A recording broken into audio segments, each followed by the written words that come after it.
जाती है। ऐसा भी कभी कभी देखने को मिलता है। अगर एक रास्ते पर चलने वाले होते दोनों तो जीवन बहुत सुख शांति से भरा होता है। एक मत होकर के किसी काम करते तो करते चले जाते हैं। तो बुद्ध वचन मैंने पहले गाथा बोली थी, इधर नंदती पेच नंदती कत पुण्यो व्यर्थ नंदती पुण्यो में कपंति नंदती नंदन सुगति तो भगवान बुद्ध ऐसे कहते हैं। यहाँ पे आनंद तो लोगों की बात अभी समाज में है नहीं, तो इसलिए बहुत अजीब सा लगता है कि क्या कहने लगे बनते लोग पन्नों की बात करते हैं, पैसों की बात करते हैं, पन्नों की बात भी करते हैं। लेकिन धीरे धीरे जैसे ऐसे करके अब आपका हाजमा भी थोड़ा ठीक होने लगा है, इसीलिए मैं इन बातों को छेड़ने लगा हूँ। वैसे कम कहता था पहले, अब समझता हूँ कि धर्म की बातें पढ़ते पढ़ते समझते समझते बुद्ध की शिक्षाओं को जैसे पढ़ने लगे, जानने लगे हो कि ये बहुत सारी बातें होती हैं, लेकिन चूंकि इनमें भ्रमित करके लोगों ने हमें उलझा दिया था, दुरुपयोग करने लगे थे, समाज का शोषण होने लगा था इन बातों के माध्यम से, इसलिए उनसे हम इनको दूर रखते गए। लेकिन जैसे हम पहले बताते हैं कि प्यार बहुत सुंदर बनाने का क्या मतलब, जब हम जानते पे नष्ट हो जाएगा, ये कभी कभी गिर जाए खंडर हो जाएगा, तो इतना अच्छा बनाने क्यों खर्च करते हैं। पेंटिंग सेंटिंग बनाकर जानते पेंटिंग खराब हो जाती है, देखो खराब हो जाती है, फ्री बनाते हैं, रिपेयर कराते हैं, नहीं बनवाते, कुछ करते रहते हैं। क्यों करते हैं? सुंदर लगे, हम जानते नहीं हो जाएगा, फिर क्यों ऐसे लगे रहते हैं? इसलिए लगे रहते हैं सुंदर देख के लोग आएंगे, अच्छा देख के लोग आएंगे तो न समझाएंगे। अच्छी चीज देख करके आते हैं, फिर बाद में उसकी बुराइयां जो होती है वो बता भी सकते हैं कि यहाँ ऐसे है, संसार ऐसा है। आएंगे तो मन की दो चार बातें करेंगे, समझते समझते कभी कभी समझ लेते हैं कि सबको संसार अनित जरूर है, लेकिन जब तक जीवन है तब तक उसका उपयोग करना होता है, सारे काम करने चाहिए, इससे पुण्य बढ़ जाए, सुख बढ़ जाए, श्रद्धा पैदा हो, लोग आए जाए, या उन घटना को देखकर कुछ न कुछ सीखते हैं, शिक्षा ज्ञान कर लेते हैं। इसलिए भी हम लोग इन चीजों को बनाते रहते हैं, बिगाड़ते रहते हैं, कुछ न कुछ समझाते रहते हैं। ऐसे ही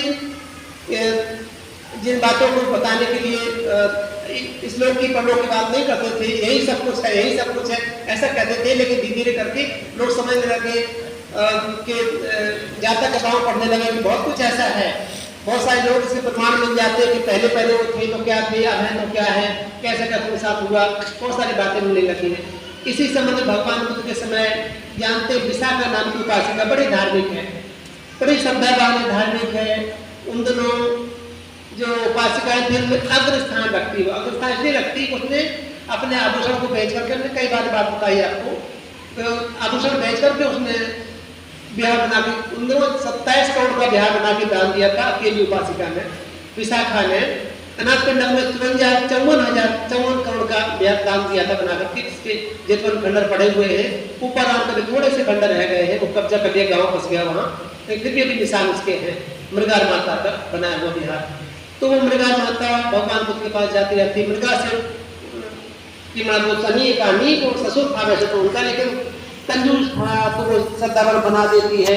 तो उसके पहले अरे तो मेरी माँ जैसी है, अब घर छोड़ के न जा, तो जाने को तैयार होती है। इस तरह से तब वो लग जाता है उसके उधर से, कहता है वो तो मेरी माँ है, और माँ पुत्र को छोड़ के चली जाएगी, और छोटे पुत्र छोड़ चली जाएगी जिसको अभी कुछ पता ही नहीं है, अपने कार्य नहीं कर पाता, नहीं समझता, तो पुत्र का क्या बनेगा। इसलिए तू घर छोड़ के मत जा। अपने पुत्र बधू को माँ करके स्वीकार करता है, और इस तरह से वो मृगा माता भी कहलाई, विशाखा पुण्यवतन की पत्नी थी। तो इस तरह से वो विशाखा एक दिन भगवान के पास जाती है, जाकर के पंचामृत करके बैठ जाती है। भगवान बुद्ध उसको बोलते हैं। कभी कभी कुछ लोग ऐसे होते थे कि अपने प्रश्न पूछते, जिज्ञासा होती महिमा को प्रकट करते थे भगवान के सामने जाकर के, हमसे ऐसा हुआ, इसके लिए क्या करना चाहिए। तो तब कुछ न कुछ संदेश देते थे, कुछ न कुछ उनको समाधान निकालते थे।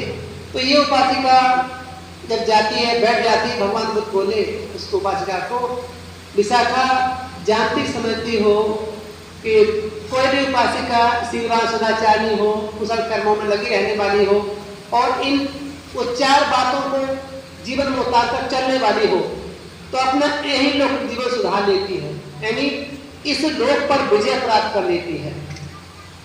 और अन्य 4 बातें मानने वाली होती है तो परलोक पर विजय प्राप्त कर लेती है, ऐसा भगवान उसको बोले। तो विशाखा ऐसी कौन सी बातें जिनका पालन करती हुई कोई उपासिका इस लोक को सुधार लेती है, या लोक को जीत लेती है। लोक संसार को भी कहते हैं ना, सभी को भी कहते हैं। तो ऐसे परिवार में रहने वाले लोग तो इस लोक को कैसे जीत लेती है, ऐसे करके भगवान बुद्ध बोले। फिर वो तदन कहते हैं, अपना बताते हैं उपासिका, अगर कोई विशाखा अगर कोई उपासिका